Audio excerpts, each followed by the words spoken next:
BNP রাষ্ট্র ব্যবস্থাপনা করুক, এটা জনগণের রায়। তো সেই জায়গা থেকে আমরা বলছি যে সরকার প্রধান মাননীয় প্রধানমন্ত্রী তিনি তার ক্যাবিনেট গঠন করেছেন। তো আমরা মনে করছি এই ক্যাবিনেটের অনেক দায়িত্ব আছে, কিছু চ্যালেঞ্জও আছে। জনগণের আকাঙ্ক্ষা বাস্তবায়ন করা আমাদের অঙ্গীকার, পূর্বেই আমাদের অঙ্গীকার, কারণ ৩১ দফা আমরা আরো প্রায় 4 বছর আগেই ঘোষণা করেছিলাম। তো সেই জায়গা থেকে তার আলোকে রাষ্ট্র ব্যবস্থাপনার গুণগত পরিবর্তন হচ্ছে, রাজনীতির গুণগত পরিবর্তন হচ্ছে, জনবান্ধব রাষ্ট্র ব্যবস্থাপনা প্রতিষ্ঠা করার অঙ্গীকার আমাদের রয়েছে, জনগণের প্রত্যাশা রয়েছে।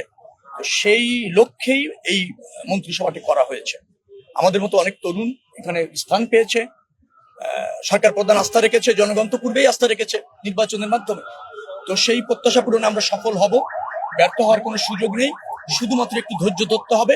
নিশ্চয়ই দ্রুততম সময়ের মধ্যে এই দপ্তরগুলি, যেটা আমার দায়িত্ব পড়েছে দেখভাল করার, সেটা সেই জরাজীর্ণতা যদি থেকে থাকে সেটাকে রিফর্ম করে, জনবান্ধব করে, জনকল্যাণে আপনার ফাংশন করানোর জন্য প্রস্তুত করা হবে, কার্যকর করা হবে।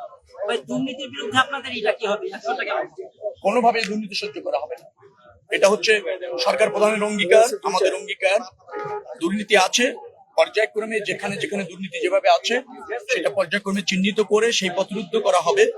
দুর্নীতি মুক্ত বাংলাদেশ করতে হবে। সেটি না হলে আমাদের অনেক উন্নয়ন টেকসই হচ্ছে না, অনেক অপচয় হচ্ছে, অর্থনীতির উপর চাপ পড়ছে এবং বড় বড় প্রকল্পের সুফল মানুষ পাচ্ছে না। সেটা বাংলাদেশের চলতে দেওয়া থাকুক, সেটা এই সরকার চাইবে না। নিশ্চয়ই পর্যায়ক্রমে হবে। এখন দেশে বিপুল পরিমাণ ঋণ আছে, বিএনপি সরকার এই ঋণের মাথায় নিয়ে বড় প্রকল্পের ক্ষেত্রে সরকার কি করবে? বড় প্রকল্প, সব প্রকল্প সিদ্ধান্ত হবে। তবে আমরা ইতিমধ্যে জেনেছি কিছু প্রকল্প আছে যা আপনার ব্যয় অত্যন্ত বেশি, কিন্তু সেইভাবে জনগণ তার থেকে সুফল পাওয়ার সম্ভাবনা একেবারে কম, অপচয়। সেগুলি থাকবে কি থাকবে না সেগুলি পর্যালোচনা করে সিদ্ধান্ত হবে। কিন্তু আমরা চাচ্ছি আর্থসামাজিক উন্নয়ন, আমরা চাচ্ছি স্কিল ম্যান পাওয়ার তৈরির থেকে গুরুত্ব দেওয়া, বিশেষ করে শিক্ষা খাত, স্বাস্থ্য খাত, এগুলিকে ঢেলে সাজানো এবং অন্যান্য দপ্তর যেগুলি আছে সেগুলিকে অত্যন্ত ট্রান্সপারেন্ট করা। অর্থাৎ জনগণ জানতে পারবে তার জন্য ওই মন্ত্রণালয় কি করছে। যে সরকারটি আছে আগে শুধু বিরোধী দলের কাছে আপনার জবাবদিহি করতে হতো, এখন যে পার্লামেন্ট তাতে আপনার সরকারি দলের কাছে জবাবদিহি করতে হবে। কারণ সরকারি দলের সদস্যরাও কিন্তু আপনার সরকারের জনহিতকর কোনো কাজের বিরুদ্ধে, প্রয়োজনে এরকম কাজের বিরুদ্ধে কিন্তু ভেটো দিতে পারবে, ভোট দিতে পারবে। যার ফলে আইন বিভাগ, আমি বলছি পার্লামেন্ট, শুধুমাত্র আগে সরকার নিয়ন্ত্রণ করতে পারত ব্রুট মেজরিটি হলে, এবার কিন্তু তা থাকছে না। এবার কিন্তু সরকারি দলের মেম্বার অফ পার্লামেন্টরাও সরকারের বিরুদ্ধে অবস্থান নিতে জানবে, পারবে। যার ফলে জবাবদিহিতা বাড়ছে। জবাবদিহিতা বাড়লেই নিশ্চয়ই মন্ত্রণালয়গুলি দুর্নীতি মুক্ত হতে বাধ্য হবে এবং জনগণ সুশাসন পাবে। রুহুল ভাই, পররাষ্ট্রনীতিটা কেমন হবে আর এক্ষেত্রে পররাষ্ট্রনীতি হবে কিনা আমাদের? নতজানু পররাষ্ট্রনীতি বিএনপি কখনোই অতীত করেনি, এখনো করবে না।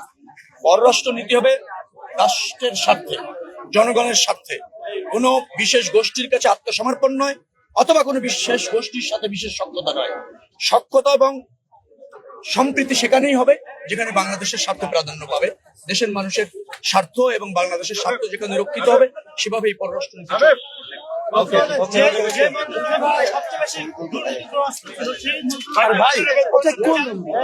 সেই মন্ত্রণালয় আমি গতকালকে আমি 3 জন সচিবের সাথে বসেছি, উনি আসছিলেন, আজকে যাচ্ছি, দেখবো যে অভিযোগটা কোন পর্যায়ে আছে, কিভাবে আছে। আমাদের তো অনেক এমনও আছে যে আমরা শুনেছি কিন্তু প্রাতিষ্ঠানিকভাবে, আনুষ্ঠানিকভাবে অথবা কাগজে কলমে সেগুলির অস্তিত্ব নেই, এরকম ঘটনাও আছে। আবার অনেক বড় দুর্নীতি হয়েছে যেখানে কাগজ কলমে খোঁজাও সম্ভব না। আসলে এগুলি ওখানে মানে কয়েকদিন কাজ করলে বিষয়টার একটু গভীরে গেলে টের পাওয়া যাবে।